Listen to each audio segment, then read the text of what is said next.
Pero hindi nyo mahulaan kung anong klaseng bar to. Dito sa 7-7 ni Joey, mga kaibigan, ito ang tinatawag naming street food bar. Sapagkat i-feature po namin ngayon ay 7-7. 7 sa pinakapaboritong mga street foods ng mga Pinoy. Unang-una na dyan, ang balot. Oh, bakit dalawang itlog ko? Mga kaibigan, kasi po gusto kong ipakita sa inyo ang kaibahan ng balot at ng Pinoy. Pag walang guhit, ay balot. Pag may guhit na ganyan, ayan, Pinoy. Okay. Pinoy po. Sabi ng iba, malalaman mo pa rin daw pag binuksan mo. Dahil yung Pinoy, mas konti ang buhok. Yan po ang balot, una sa mga paboritong street food ng mga Pinoy. Okay? Pangalawa, sa paborito ng mga Pinoy na street food, ito na yung pinaghalo-halong mga paborito nilang iniihaw. Yan ay bituka ng manok to. Ito ang isaw na tinatawag. Isaw. Ito naman yung ulo. Ito ang tinatawag nilang helmet. At meron dyan yung Betamax. Ito po yung mga dugo. Okay. May bago po. iPad. Hindi nyo alam yung iPad. Ang iPad po, pakpak ng manok. Lipad eh. iPad. Okay. So, yan ang number 2 natin na favorite ng mga Pinoy na street food. At ang susunod na paboritong street food ng mga Pinoy ay walang iba kundi ang... Sandali lang, kaibigan. Ikaw ba'y matagal lang nagtitinda ng taho? Wala po. Kita nyo, pati pagsagot talagang siya na. Matagal na po. Ito po yung gawa sa soybean, mga kaibigan. Nung maliit pa ako, ang mga unang taho ay talagang yung mabibilang mo yung bilo-bilo na nilalagay at humihingi ka pa nga ng dagdag. Minsan, 3 piraso lang yung bilo-bilo.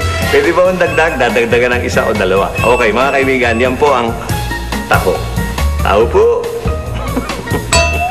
The next number of our 7-7 na favorite street foods ng mga Pinoy ay paboritong-paborito, mga kaibigan. Narito ang presenting Tokneneng and Kwek-Kwek. Okay, ang Tokneneng ay mas malaki dahil ito'y itlog ng manok. Ang Kwek-Kwek, mga kaibigan, ay mas maliit ito dahil itlog ng pugo. Yan ang ating favorite street food gustong-gusto ng mga Noypi. Let's make tusok-tusok. Ito po ang fishball, squid ball, at kekiam. Favorite yan ng mga masa at ng mga sosyal na tao. Let's make tusok-tusok. See? Ang susunod nating favorite na street food ng Pinoy ay tinatawag nating balikbayan. Balikbayan ng mga street food. Dahil ito'y nausan nung maliit ako, nung araw pa ito eh. Bumalik po. Ito'y walang iba. Dahil nga wala siyang kamatayan siguro. Ang scramble! Ay, naku, nung araw po. Sa lahat ng eskwelahan, pwedeng mawala ang teacher, pero ang scramble, hindi. Mga kaibigan. At huwag kayong mag-alala. Nag-iisip na po kami nila Paring Vic, si Bossing, sila Tito, magtatayo kami ng ganito dahil nauuso. Ang pangalan, Scramble Aga. At syempre pa, para makumpleto ang ating 7-7, ang pang-7, mga kaibigan, na paborito ng Pinoy. Palagay ko, ito mawawala na lahat. Ito magiging paborito pa rin. Hindi lang siya street food, house food, event food, lahat na. Brain food, yun ang pinaka-importante ayon sa mga nalanaliksik. Ito walang iba kundi ang mani. Ayan po, mga kaibigan. Mani. Alam nyo itong mani, maraming kasaysayan itong mani, mga kaibigan, at maraming klase rin ito. May maning sungsong, may maning tuyo, may maning basa. Siyempre, yung mga nilaga at sari-sari. At bago tayo magtapos, nais ko lang magkwento na dahil sa maning to, may nabugbog po kami na waiter sa medyo suplado sa bar. Nangyari nung araw. Dahil alam nyo naman, pag mga cowboy ang dating nyo kunyari, nandyan ako. Boss!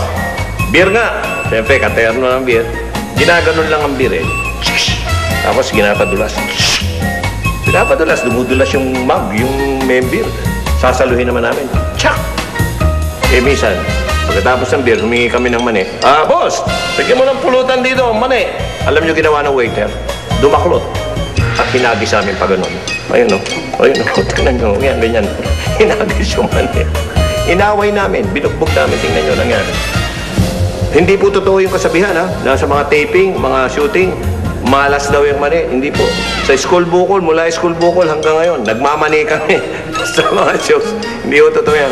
Mga kaibigan, ang totoo, tapos na tayo sa Setting Joey dito sa Mel and Joey.